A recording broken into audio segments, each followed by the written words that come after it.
Apa makna dari Injil yang sangat indah ini?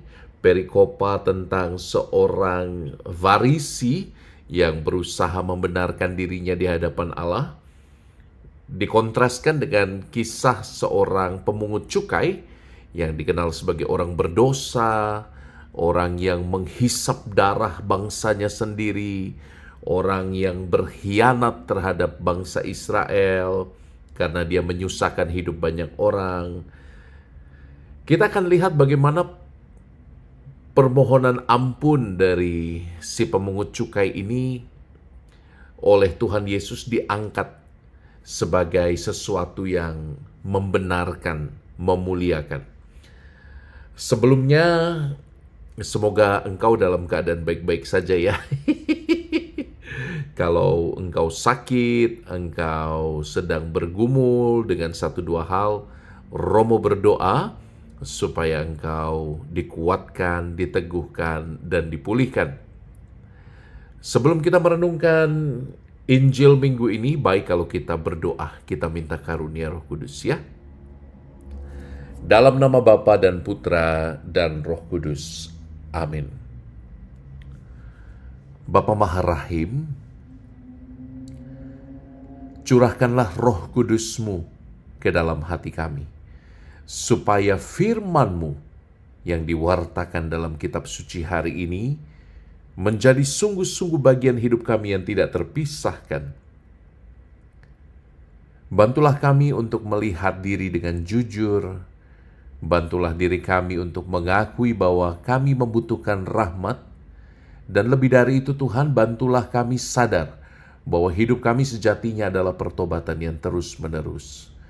Ajarkan kami berani menepuk dada kami, menebah dada dengan rasa penyesalan akan dosa, dan bangkit dengan semangat yang positif untuk menyambut hidup dengan segala kemungkinan-kemungkinan baik. Kuasailah percakapan rohani kami hari ini. Semoga apa yang telah Engkau mulai baik hari ini Tuhan, Kau selesaikan pula dengan amat sangat baik. Kami serahkan hidup dan ada kami hanya di dalam nama Yesus Kristus Tuhan dan pengantara kami. Amin. Dalam nama Bapa dan Putra dan Roh Kudus. Amin. Nah, teman-teman yang diberkati Tuhan, saya tergelitik untuk mengupas bacaan hari ini, terutama bacaan Injil, sekali lagi dari Lukas bab 18 ayat 9 sampai 14, perumpamaan tentang orang Farisi yang membenarkan dirinya sendiri. Engkau pasti udah tahu ya perikopanya ya. Orang Farisi datang berdoa ke bait Allah, dia pergi dan membanggakan dirinya. Tuhan, aku bersyukur kepadamu, aku bukan orang berdosa, aku memberi perpuluhan, aku memberi yang terbaik untukmu, aku taat pada perintahmu, aku nggak kayak orang Farisi, orang pemungut cukai yang itu Tuhan, aku nggak seperti orang yang berdosa itu. Lalu ada satu lagi orang yang nggak berani menengadah ke langit karena dia sadar bahwa dirinya adalah orang berdosa. Engkau lihat pemungut cukai ini mungkin hidupnya berkelimpahan, berkecukupan, tapi secara sosial dia diasingkan oleh bangsanya sendiri karena dianggap sebagai antek-antek Romawi yang menarik cukai untuk Kaisar Roma. Dia dianggap sebagai orang yang suka berhitung dengan tidak jujur, sehingga dia bahkan untuk melihat ke langit dan berdoa pun dia malu kepada Tuhan. Nah, yang menarik dalam perumpamaan hari ini, teman-teman, ketika si pemungut cukai itu berdoa, Tuhan, kasihanilah aku, orang berdosa ini, berbelas kasihlah, kasihanilah. Itu kata dasar dari bahasa Yunani yang dipakai, hilasteti, itu ada hubungannya ternyata dengan hilasterion. Hilasterion ini adalah terjemahan Septuaginta dari the seat of mercy. Jadi kalau engkau tahu tabut perjanjian, Terjemahan Tabut Perjanjian ini dalam bahasa Inggris adalah the seed of mercy. Dasarnya kata kerja yang sama, hilasteti. Ini menarik loh.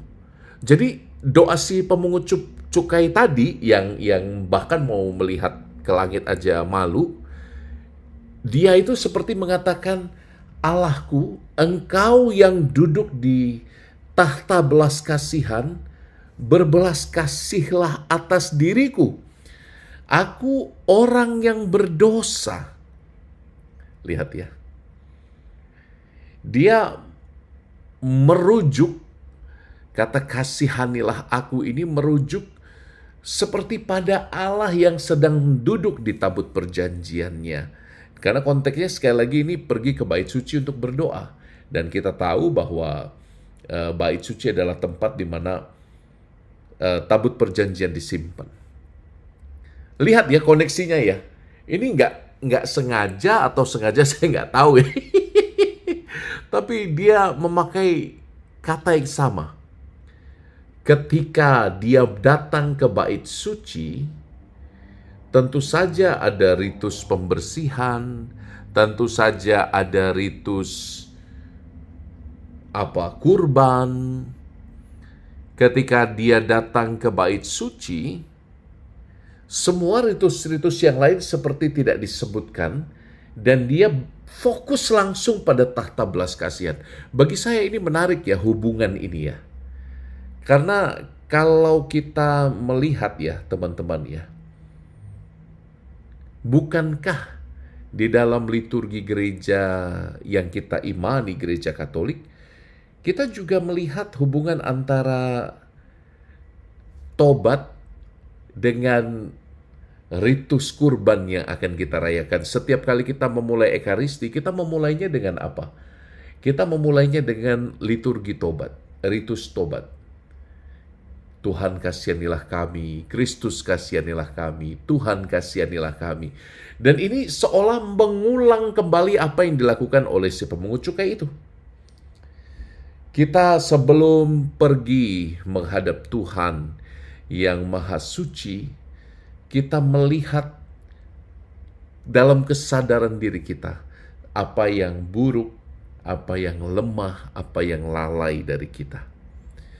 Dan justru ini bukan untuk mengecilkan kita, manusia, ini justru membuka kesempatan bagi kita untuk bergeser dari ritus. Kita mengalami belas kasih Tuhan.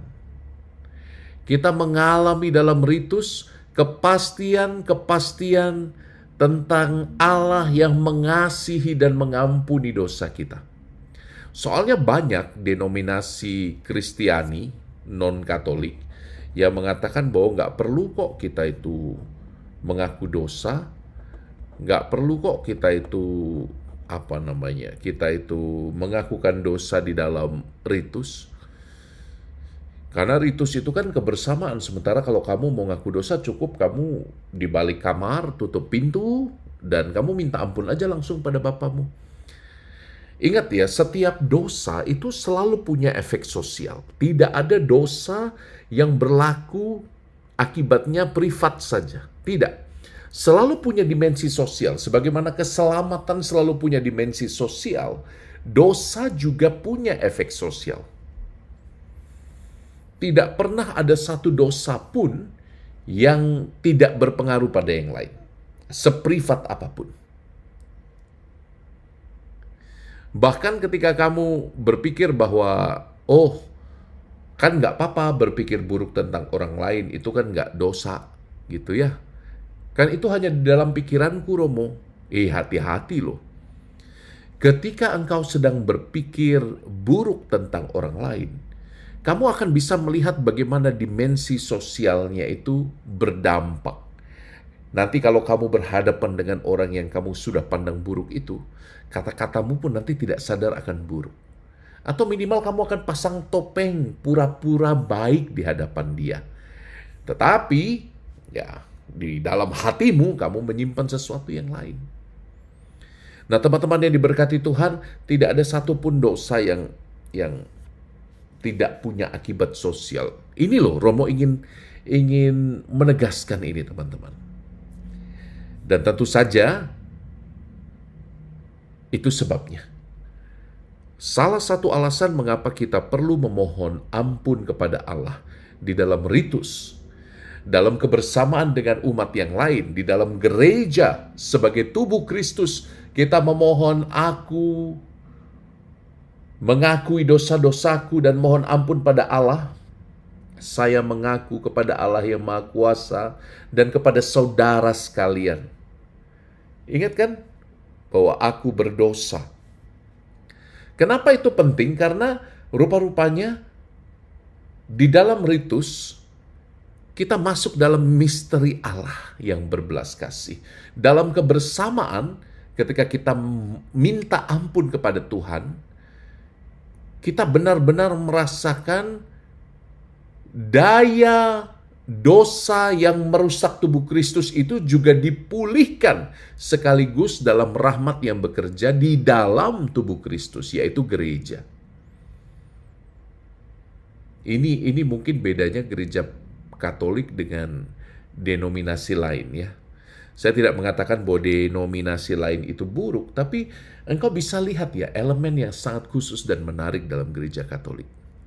Rupa-rupanya, ya ini berangkat sekali lagi ya, entah sengaja entah tidak sengaja, tapi terjemahan yang menarik dari kata yang dipakai si pemungut cukai itu, hilasteti, berbelas kasihlah. Itu ternyata akar katanya sekali lagi berkaitan dengan hilasterion, takhta belas kasih Tuhan, seat of mercy, alias tabut perjanjian.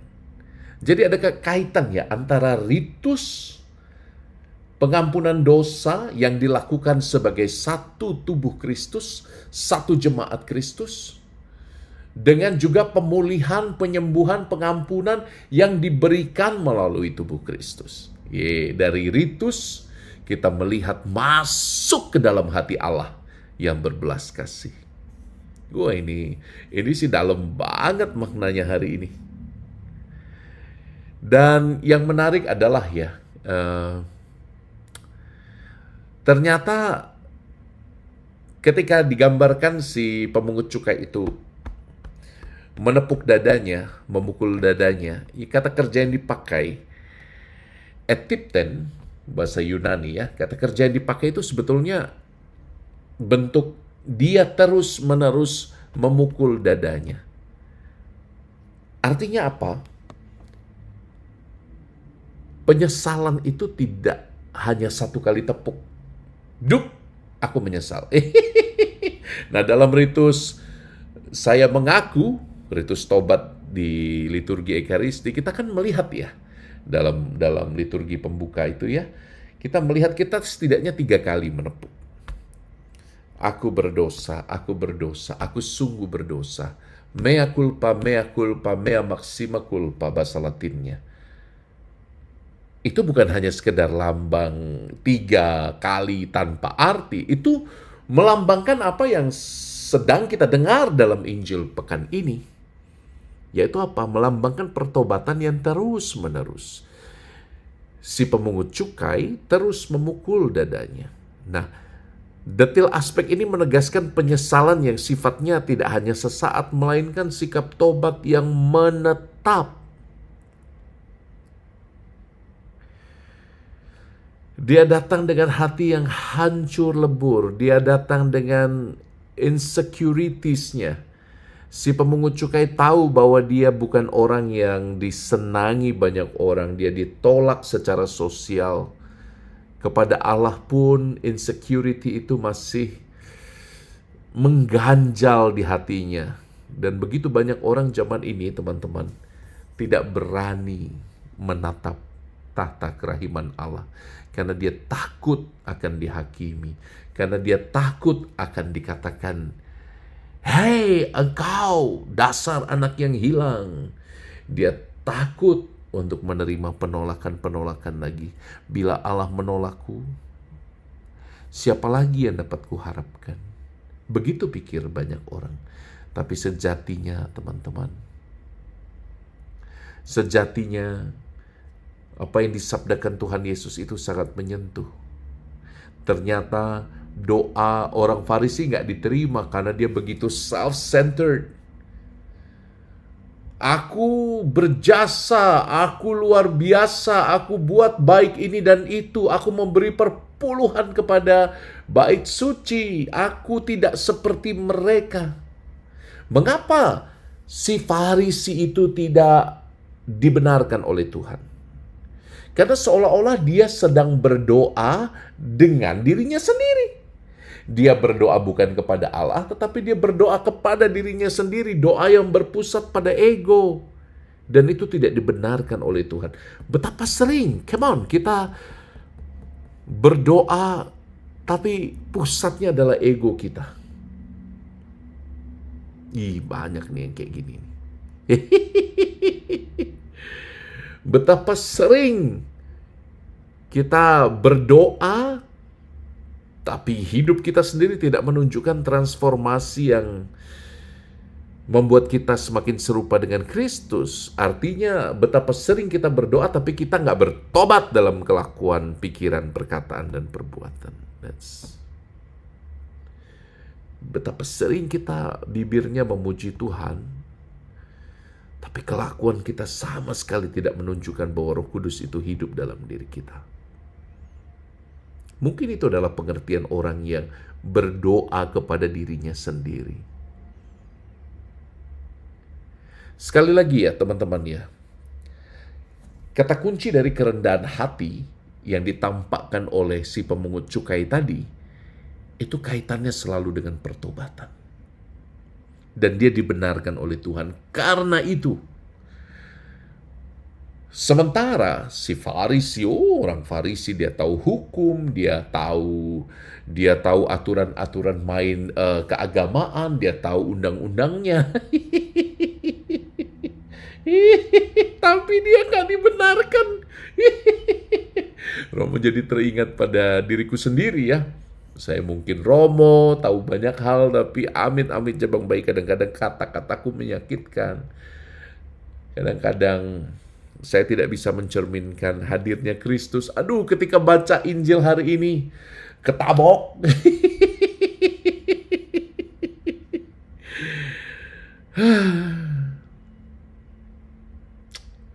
Rendahkan dirimu, yuk.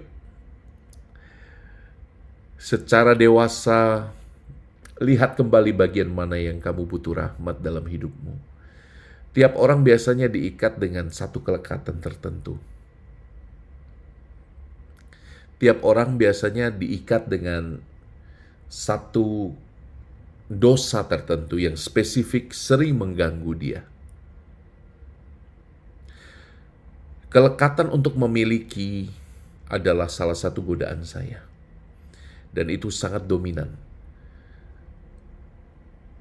Saya tidak berani melepas, saya tidak berani seringkali untuk memberi, terutama barang-barang. Contohnya, saya sering berpikir, oh nanti ini dipakai dong, simpenlah. Oh nanti ini akan digunakan kok suatu hari nanti. Disimpenlah, tahu-tahu kamar saya jadi gudang. Padahal sebetulnya ada barang-barang yang tidak saya butuhkan dan saudara saya lebih membutuhkan, tapi saya gagal memberikannya kepada saudara-saudara saya, kepada konfrater saya. Kadang-kadang ya, teman-teman, antara doa yang panjang-panjang dengan dengan kenyataan diri, di tengah-tengahnya itu ada rasa malu. Mestinya doa itu mentransformasi batin secara konkret. Melepaskan kelekatan-kelekatan kita secara nyata. Coba temukan. Ada yang mungkin kelekatannya adalah keinginan untuk diakui, dipuji. Dia ingin terus dipuji. Mungkin juga ada dari kalian yang kelekatannya itu nafsu seksual.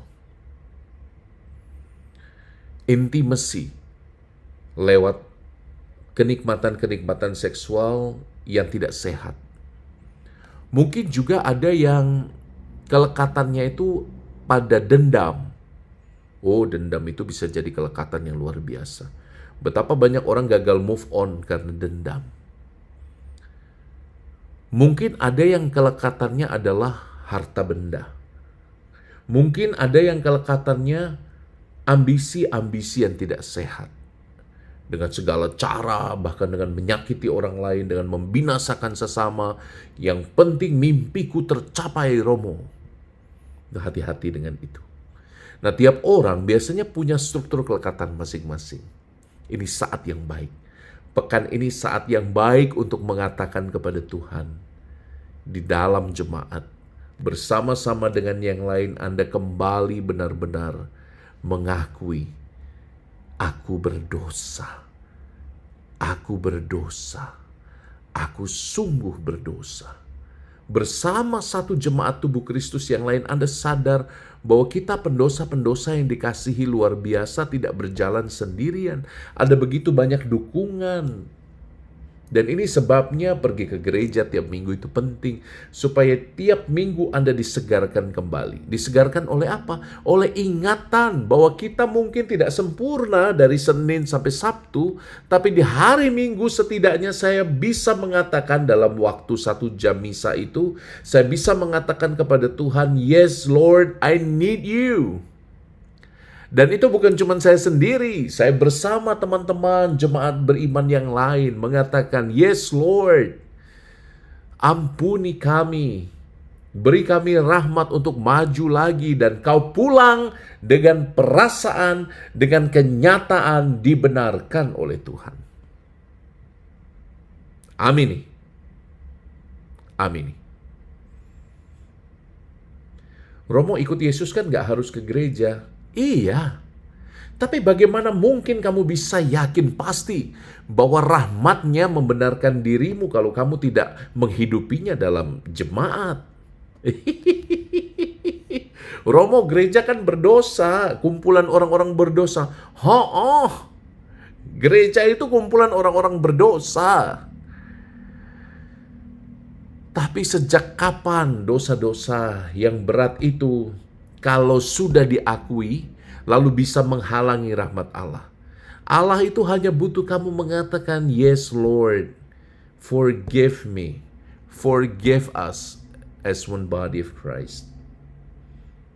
Dan yang lain akan diselesaikan oleh rahmat Tuhan. Teman-teman yang terkasih, semoga sama-sama kita berdoa. Tuhan, kasihanilah aku orang berdosa ini. Semoga rahmat belas kasih Allah tercurah di dalam diri Anda, terutama Anda yang sedang mendengarkan renungan ini. Semoga rahmat belas kasih Allah meneguhkan Anda untuk melawan kelekatan-kelekatan Anda bersama rahmat Tuhan. Dan semoga tahta belas kasih Allah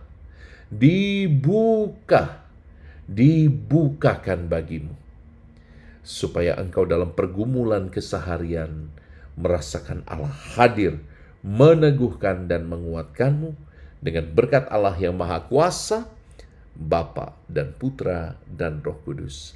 Amin. Ayo rendah hati, ayo bertobat terus-menerus, dan terus-menerus minta rahmat Tuhan untuk hidup baik sebagai satu tubuh Kristus bersama teman-teman beriman yang lain. Saya Romo Koko, saya bahagia untukmu, selamat malam, dan jangan lupa subscribe dan like dan bagikan video ini kepada lebih banyak orang.